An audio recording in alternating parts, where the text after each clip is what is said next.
Kita akan menuju kedalaman kegelapan dan mengungkap misteri yang tersembunyi di balik tirai dunia nyata bersama Kereta Malam.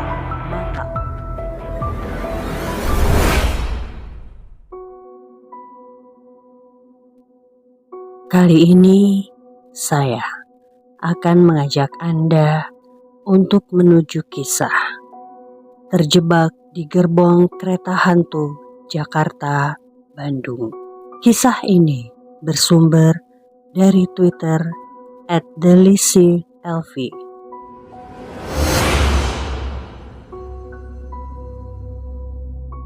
Putri yang bekerja di Jakarta setiap bulan pulang ke Bandung dengan kereta api.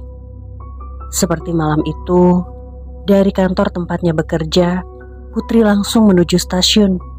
Keretanya dijadwalkan berangkat pukul 20.00. Sambil menunggu keretanya tiba, Putri duduk di peron dengan melihat postingan media sosial di ponselnya.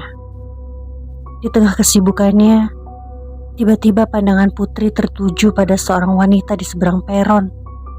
Wajahnya cantik, rambutnya panjang, dengan pakaian serba putih. Tapi dia terlihat seperti sedang gelisah karena sedari tadi mondar-mandir di peron. Sampai suatu saat, Putri dan wanita itu saling memandang. Wanita itu tersenyum. Putri pun membalasnya. Setelah itu, keduanya sempat beberapa kali saling melempar senyuman. Sampai akhirnya, kereta Putri datang. Putri pun bergegas masuk gerbong.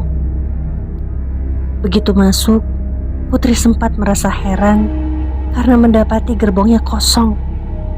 Padahal saat weekend seperti ini biasanya selalu ramai. Namun Putri tidak memikirkan lagi dan langsung mencari kursinya nomor 13D. Dari jendela, Putri masih melihat wanita yang berpakaian serba putih tadi. Putri segera memasang headset dan kembali membuka ponsel untuk mendengarkan musik. Kereta pun berjalan. Sampai beberapa saat kemudian tiba di stasiun berikutnya. Terlihat orang-orang masuk dari stasiun itu. Anehnya, mereka tidak ada yang membawa barang-barang seperti tas atau ransel. Wajah mereka terlihat masam dan dingin. Putri kembali merasakan keanehan karena sepanjang perjalanan orang-orang itu tidak saling berbicara. Suasana sangat lengang. Hingga akhirnya Putri merasa perlu ke toilet untuk buang air kecil. Namun dia membatalkan karena lampu toilet mati. Dia sempat bertemu kondektur di depan toilet, kemudian menyampaikan keluhannya soal lampu yang mati. Kondektur berwajah pucat itu hanya mengangguk-angguk. Putri pun segera kembali ke kursinya. Dia sedikit kaget karena wanita yang dia lihat saat di peron sudah duduk di kursi sampingnya, nomor 14D. Putri merasa aneh. Padahal saat kereta mulai berangkat tadi, dia melihat wanita itu masih duduk di peron. Bagaimana mungkin dia bisa duduk di kursi sebelahnya? Namun, Putri mencoba tidak memikirkannya lagi. Dia pun menyapa ramah wanita itu dan menanyakan nama dan tujuannya. Wanita itu menjawab dengan isyarat tangan agar Putri diam. Putri pun diam. Tidak ada percakapan sama sekali antara dia dan wanita itu di sepanjang perjalanan. Sampai akhirnya Putri memutuskan ke gerbong restorasi karena lapar. Dia sebenarnya agak heran karena tidak ada petugas yang menawarkan troli makanan seperti biasanya. Begitu sampai di gerbong makanan, Putri langsung pesan makanan. Pramugari yang merasa aneh dengan sikap Putri menanyakan tujuannya. Kesempatan itu digunakan Putri untuk mengobrol.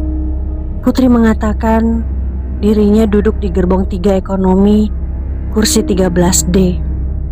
Dia juga mengeluhkan toilet yang lampunya mati dan beberapa keanehan di gerbong itu. Mendengar cerita itu, Tiba-tiba kondektur kereta yang ada di dekatnya menanyakan dan meminta tiketnya. Setelah melihat tiket Putri, kondektur kaget sebab beberapa kali dia melewati gerbong itu, kondektur melihat kursi 13D kosong, tidak ada penumpangnya. Putri pun bingung. Dia mengatakan sejak awal naik, dia duduk di kursi itu. Kondektur kemudian meminta Putri menceritakan semua yang dialaminya. Di kereta ini hanya ada satu kondektur, saya yang bertugas malam ini. Tidak ada kondektur lain, jelas sang kondektur. Setelah mendengarkan cerita Putri, kondektur langsung tanggap. Dia kemudian memberikan segelas air putih dan menyuruh Putri meminumnya sampai habis. Sang kondektur kemudian mengantarkan Putri kembali ke gerbong. Kali ini Putri kaget karena suasana gerbong sangat berbeda dengan gerbong sebelumnya. Suasana gerbong ramai, layaknya penumpang pada umumnya. Tas ransel, barang bawaan lain juga terlihat di bagasi di atas bagian kursi penumpang. Putri mendapati penumpang di sebelahnya seorang bapak-bapak, bukan wanita berwajah pucat dan berbaju putih. Putri benar-benar merasa bingung. Banyak pertanyaan di kepalanya sampai akhirnya dia tertidur. Dia terbangun saat keretanya hampir sampai di stasiun tujuan. Begitu bangun, kondektur menghampirinya dan kembali memberikan air putih. Dia meminta Putri meminum habis begitu keluar dari kereta. Kondektur itu juga memberikan secari kertas berisi tulisan semacam doa untuk dibaca di rumah.